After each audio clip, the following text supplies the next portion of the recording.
In this episode of Dark Winter Nights, True Stories from Alaska. The ladder truck falls over on its side, plunging the ladder into the river. So now things are getting worse because not only is he hurt, they broke the ice, and the lady fell into the river. David Rockney witnesses how a ladder truck can make a bad situation much worse. And Jenn Jenkins' friends think a ladder is going to literally eat her leg. Deb, hand me the axe. And as she's handing it to me, she says, Jen, there's got to be another way. So because I hadn't explained my plan, she's like, all right, it's field amputation. There's got to be some, whoa. Ladder Dude, up next on Dark Winter Nights, True Stories from Alaska. I'm Rob Prince. Did you know that, on average, 300 people die each year in the U.S. alone from ladder accidents? That's compared to the 1/2 of a person killed in the U.S. each year by sharks, which means it's statistically a lot safer to climb a shark than it is to climb a ladder. Bring that factoid up at dinner tonight. Our first story on the show today happened in the late fall of 1975 during the heyday of the pipeline construction in Fairbanks.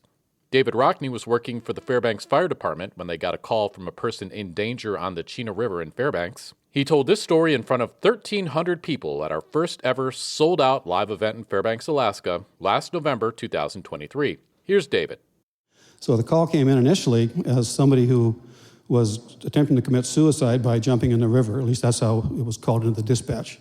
So the people that generally deal with suicides, at least this type of thing, are the police. So they sent the police down to the river to look at this.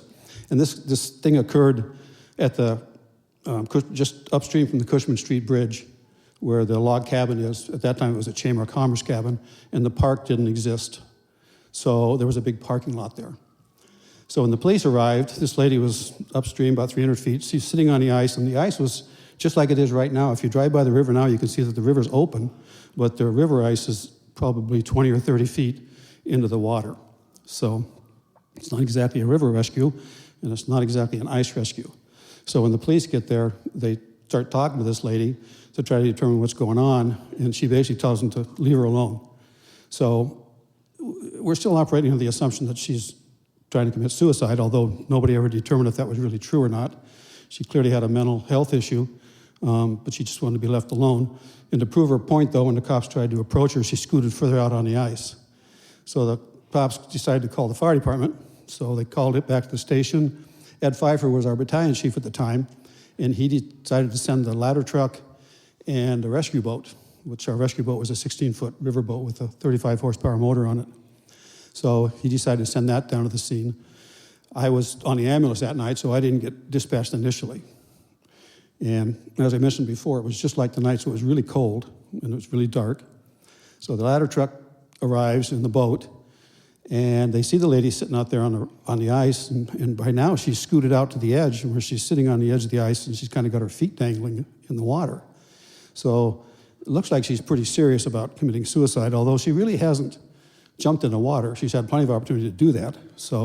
And I don't really know for sure how much the police did to try to talk her back, but it was clear that this was could be a pretty serious event pretty soon.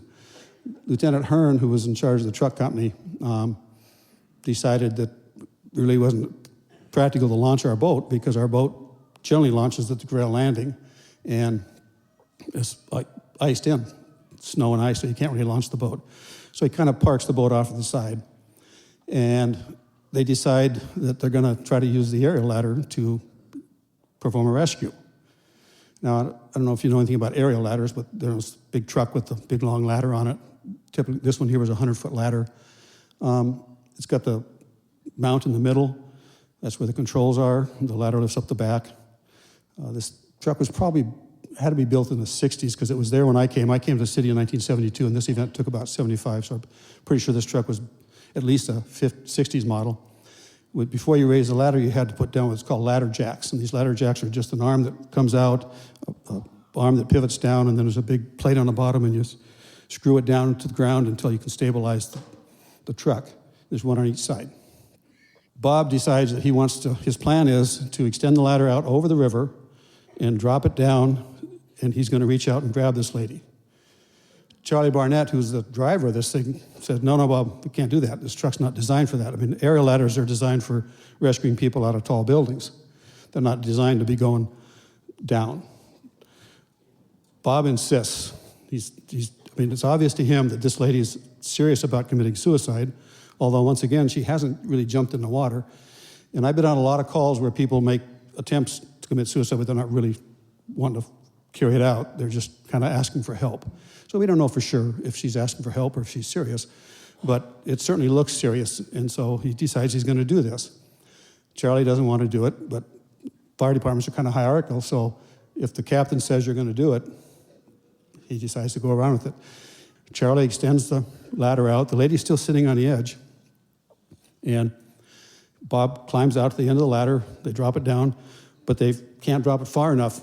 Keep in mind that the riverbank is about 15 feet high where they're sitting, and they're sitting back from the riverbank a little bit to have the ladder in. So it's obvious this is not going to work. So Bob turns around and starts to come back, and by doing that, the ladder starts to give a little bit, and the jack on that side slips out. The ladder truck falls over on its side, plunging the ladder into the river, trapping Bob Hearn on the ladder, actually broke his ankle, so he's stuck there. So now things are getting worse because not only is he hurt, they broke the ice, and the lady fell into the river. So now she's hanging on to the edge of the ice. So in the meantime, Brent Hoover calls back to the station and says, hey, we need more help. So they dispatch me and the ambulance and the engine crew, and we're coming down Cushman Street. And this ladder truck, the vintage that is, they don't have light bars on them. They have a bubble on the top, and so the light goes round and around like this when you're going down the road. So, and we don't know what's going on. We don't know that the ladder truck has fallen in the river. So we're coming down Cushman Street, and I can see this light going down the street, up across the building, and back down again. And I'm going, what in the heck is going on? You know, it's like, this doesn't make any sense at all. So we come around the corner on First Avenue, and we can see the undercarriage of the truck. We're going, holy cow, this is not good. So we pull up into the parking lot, and this lady's clinging on the ice, and ice is floating free, but the water's not going by very fast, and that's partially how she survives this incident. So we're going, now what do we do? Well, the boat's sitting there, and although we can't take it to the landing and launch it, we decided what we're going to do is we're going to manually launch this boat. So we take it off, undo it from the trailer, take the motor off, we manhandle it down a riverbank, which was kind of tough to do, even though it was downhill, because it's covered in big boulders and concrete to keep the water from eroding. So we finally get it down to the bottom, and I put on a life jacket. Charlie Barnett puts on a life jacket, and a police officer. The three of us get in this boat. We push it out on the ice. We hop in it, but we're sitting on ice, and it's not going anywhere, so we're kind of bouncing up and down, trying to break the ice. And we have got a huge crowd watching this. This is during the pipeline. There are thousands of people out. So the bridge is covered with people. I don't really see this. I'm so concentrating on what I'm doing that I don't even notice that there's anybody around, but there is. So I can't imagine what they're thinking. So we get out of the boat, push it a little farther out, and finally we can get the boat to kind of float. So I got a paddle, and the police officer has a paddle, but the problem is somehow when we launched this boat, my paddle got broken in half. So we finally get in the water. The lady's drifting down towards the bridge. She's almost to the bridge by now. So we start frantically paddling down to get to her, only because I've only got half a paddle. The police officer's overpowering me, so the boat's going like this. So we're kind of trying to get down there. I'm trying to keep up. I'm paddling like crazy, and he's doing whatever, normal paddling. Charlie's in the front. He brought a pike pole with him, which is just a long pole with a hook on the end, thinking maybe he could reach her. But just before we get to her, she goes totally underwater, disappears. Charlie is laying on the front of this boat, as far out as he can. The police officer kind of jumps on his legs to hold him, and he reaches down and somehow miraculously grabs this lady's hair and pulls her up out of the water. She's coughing and sputtering. So he tries to bring her in the boat, and I decide I'm going to go help. So I run to the front of the boat, and the boat tips way up like this, practically swamps it. Fortunately, I'm smart enough to run back to the other end of the boat, get it to come back down again. So Charlie and the cop haul this lady back in, and we float over to the shore and get her out of the boat, get her up into the ambulance. I get out of the boat and take off my life jacket and go up and do my medic stuff, because I came with the ambulance. She's mildly hypothermic. She's not seriously hypothermic. We treat her for hypothermia and take her to the hospital, and she does fine. So after the call, though, we're thinking about all this stuff and what happened and trying to figure out what we learned from this thing. And first thing we learned, of course, is that Bob shouldn't have put the ladder down. He knew that. His injury wasn't as serious as his embarrassment was. But the other thing we learned from this, and it really turned out to be a very, very valuable lesson, was the fact that we needed a quicker response to be able to launch rescues on the river in the future. So what we did was we got a rubber raft, a Messler raft, pontoon-type raft, and we mounted it to the ceiling of the fire station with some quick-release straps, and we put a bar, like a pipe rack, on top of our rescue truck. And so in the future, if any of these events would happen again, it was just a matter of pulling a couple of quick-release straps, the boat would drop down. And as it turns out, this was an excellent idea, because it wasn't but a couple of years later that we had another rescue in which we actually saved the drowning victim, because of the fact that we could launch this boat anywhere at any time. So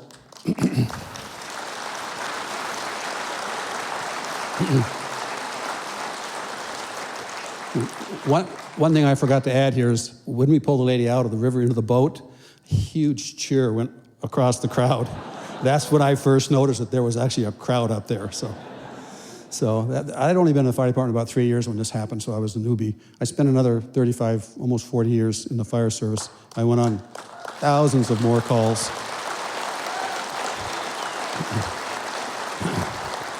I don't know if any of them were quite as exciting as this one or had as many things go wrong, but ultimately this one turned out very, very well. So thank you so much. David Rockney. He shared that story at our November 2023 live event in Fairbanks. We'll be back in a moment with the story of the time a ladder tried to eat Jenn Jenkins' leg. This is Dark Winter Nights, True Stories from Alaska, the Ladder Dude episode. I'm Rob Prince. Would you like to see Dark Winter Nights live and in person? Well, you don't have long to wait. We've got an event coming up next Saturday, February 24th, 2024, at 7 p.m. in Lathrop High School's Herring Auditorium. We're thrilled to announce that our storytellers for this show will include Randy Carnahan, Art and Cindy Warbelow, David Dershin, Pat Levy, and Bruce Miller. Tickets are available now at darkwinternights.com. Welcome back to Dark Winter Nights, True Stories from Alaska, the Ladder Dude episode. Our next ladder attack happened in the winter of 2010. Jenn Jenkins shared this story at our March 2023 live event in Fairbanks. I am renting a wonderful place off of Sunway, which is a road off of Farmers Loop. And the place it's all the way at the end of the road. It's a beautiful lot, wooded lot, and there's a great house. It's such a wonderful place. It's a two-story house, metal roof. The roof is such a steep angle that you don't have to worry about snow building up, so it's really great. It's January, and I come home from work, and I dash upstairs, and I use the bathroom, and I get the dreaded slow flush, right? So you're like, oh, what's going on? And so at some point in time, I had picked up the knowledge that for a toilet and other drains to vent properly, you have to have air enter and leave the system. In Fairbanks winters, you can get sort of this cap of frost, which slowly kind of chokes off that airflow. And so when that happens, no problem. Just go up, clean out the frost, and you're good to go.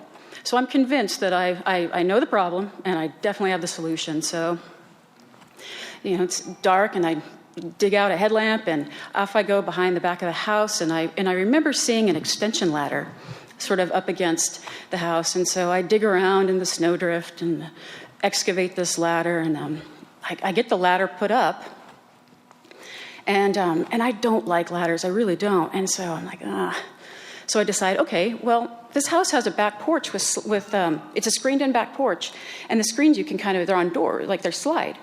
And so I was like, I can, I'll attach the ladder to the house. And so I grabbed my one and only ratchet strap, and I attached the ladder to the house, and I'm like, all right, I got this. And so I slowly kind of work my way up, and I get to I get to the point where I'm sort of transitioning onto the roof, and it's like, well, this is different. So the way that it was, because of the angle of the roof, the ladder is flush with it, and you can't really put your feet in so much, kind of to get a good surface area. You kind of have to turn your feet to the side. And I was like, okay, no problem. So I kind of crawl up there, and I get the frost plug removed, and I go down, down the ladder, back into the house, flush, just like magic. Everything's fine. So I got this, no problem. And so I fast forward to February, and I'm getting ready for a cabin trip. I really enjoy cabin trips, and so I'm getting stuff ready throughout the week. And I come home on a Friday. It's dark. It's a beautiful February day, sort of those crisp, cold days. And I'm doing some stuff around the house, the last minute packing. And I dash upstairs to use the bathroom. And again, I flush. And the slow flush. Okay, well, no problem, because I left the ladder up, because that was the hard part, right? So I grab my fuzzy gloves, and I decide that this Alaskan amber sweatshirt will be fine. So I grab my hiking boots, and I grab a headlamp, right, because I do want to see what I'm doing. And at the last minute, I grab my cell phone, which is really odd, but I wasn't sure if I was going to be still running errands, and I had a friend that was coming over. She would be joining me on the cabin trip, and I didn't want to miss a call from her if I was out, doing something in the garage. And so I, shoved the cell phone in my pocket and trot out behind the house and get to the ladder, and I have a moment where I pause and go, I'm looking at the ladder without the ratchet strap, because my one and only ratchet strap had been moved to the snow machine trailer to secure the snow machine, so I might actually make it to my destination with the snow machines. And so I'm like, I take a moment, and everything feels solid and feels good. It's like, okay, well, no problem. This will be quick. So I can do this. I've done it before. So I slowly work my way up the ladder, and I get right to that point where I'm starting to transition to the roof. And I feel myself falling, and it was incredibly clear. It was like, I am falling. And I drop about 12 inches, and I have this overwhelming relief, followed by discomfort and extreme confusion. So I'm like, well, okay, so I'm trying, what is going on with my leg? And so I look down in the light, the glorious light of the headlamp. What I see that the extension ladder, the two sections of this extension ladder have separated, and my lower leg is wedged firmly between two of the rungs. And so I'm like, well, and I remember, again, very clear thought, this is bad. And luckily, I didn't overthink. This is bad. That's all I needed to know. Okay, so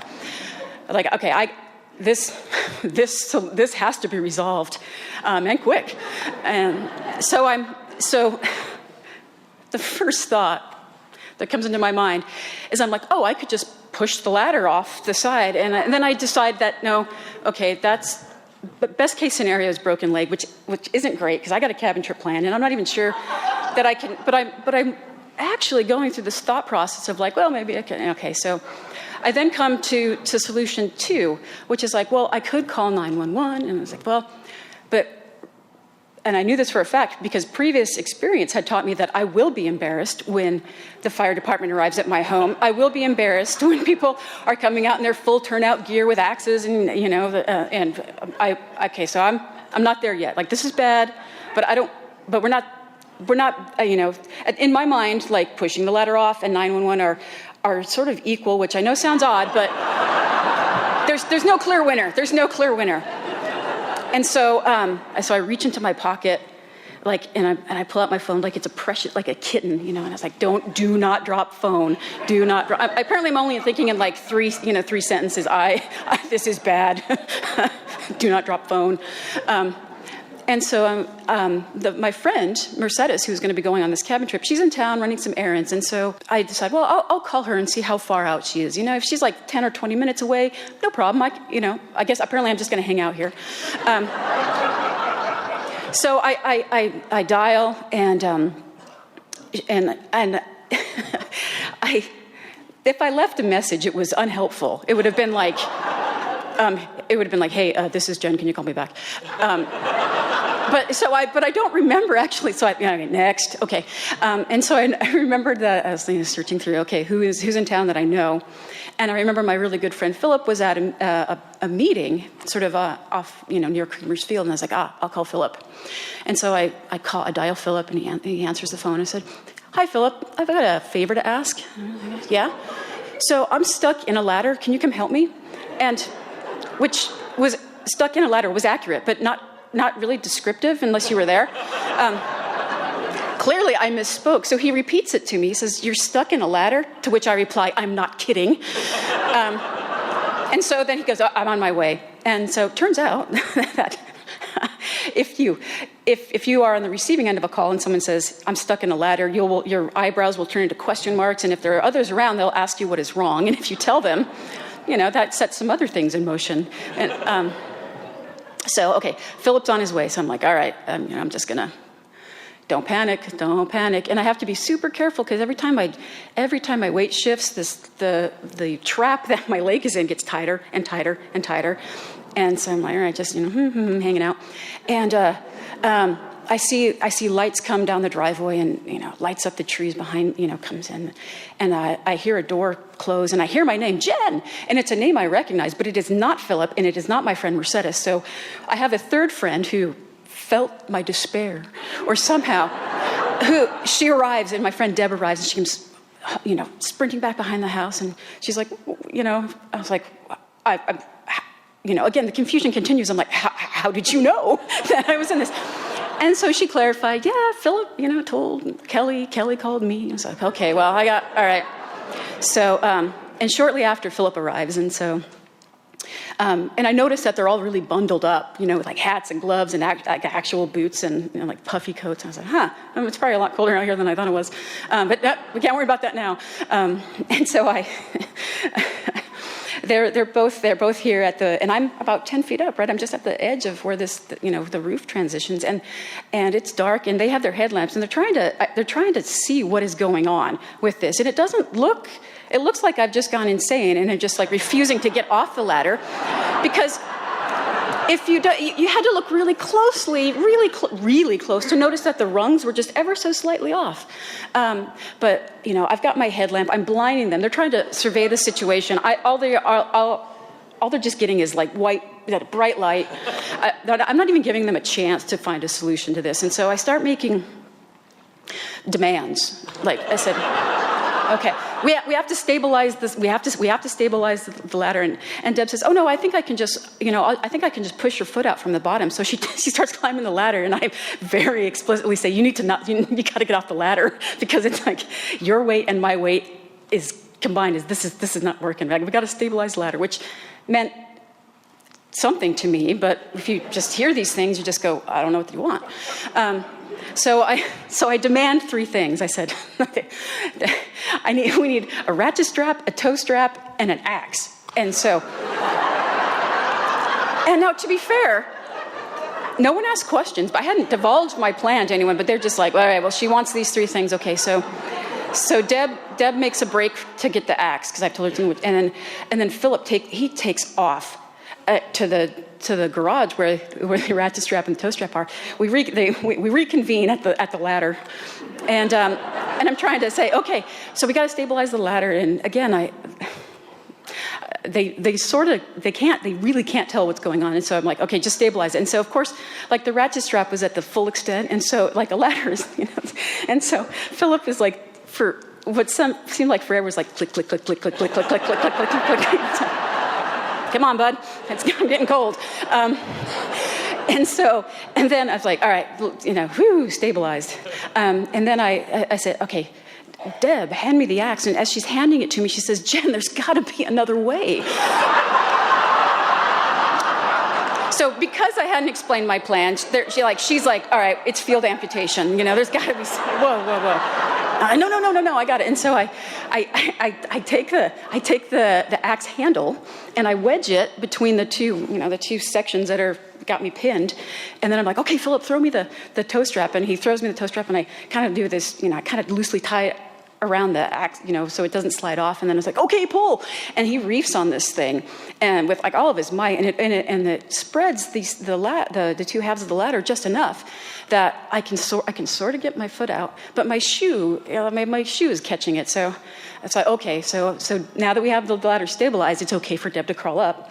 And so she crawls up and she takes off my shoe, and so I kind of stumble down the ladder and have like several kind of really bizarre steps, where I'm like, and I get in the house and I'm like, whew, and they're like, are you okay? Are you okay? Yeah, I'm fine.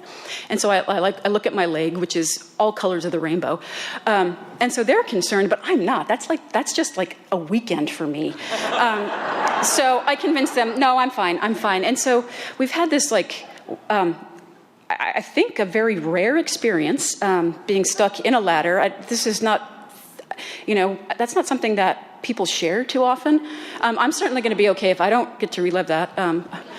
So we just have like this awkward goodbye, because I don't know what the etiquette for this is. Like, there's not a card, like, thank you for saving me out of the ladder. And so we have this kind of, I convinced them that I'm okay. They probably believe me. They are also probably just trying to relive this whole thing, going like, well, I saw this, but I don't know that it was real. And so we have this awkward goodbye. And so in the light of day that morning, I was like, well, revealed several things. One is that the ladder this extension ladder was more of a memory of an extension ladder. And so from all outward appearances, it looked like an extension ladder, and it had many, but not all the components of an extension ladder. What it was missing is one of the brackets that holds the two sides together. So I didn't think to look for that. My mistake number one. And so, I was like, oh, okay. So then I decided, I was like, all right, this thing must be destroyed, because someone could really get hurt. And I don't know what really get hurt is, apparently, because I'm like, well, I was sort of injured. I was mostly inconvenienced. So this defending ladder was later destroyed in a gathering known as the Ladder Smash. So, all right, I didn't want to take it to the transfer station whole, because it was really going to hurt. This thing is capable of deception and malice. It's got to go away, away. And so, so I look back on that, and what I try to remind myself now is, just because I can do it, maybe I shouldn't. Right? There's a balance there, and more importantly, if I immediately conclude oh, this will be quick, no, it will not be quick. So, thank you. Jenn Jenkins. She shared that story at our March 2023 live event in Fairbanks.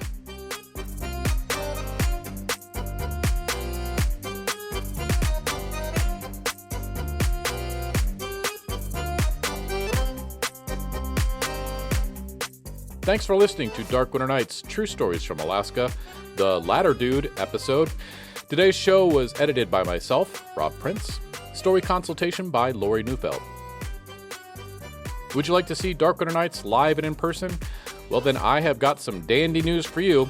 We've got an event coming right up next Saturday, February 24th, 2024 at 7 p.m. in Lathrop High School's Herring Auditorium. We've got an incredible group of amazing true stories from Alaska, from Randy Carnahan, Art and Cindy Werbelow, Dave Dershin, Pat Levy, and Bruce Miller. Tickets are available now at darkwinternights.com. Remember, these are the stories we tell up here in Alaska on Dark Winter Nights. I'm Rob Prince.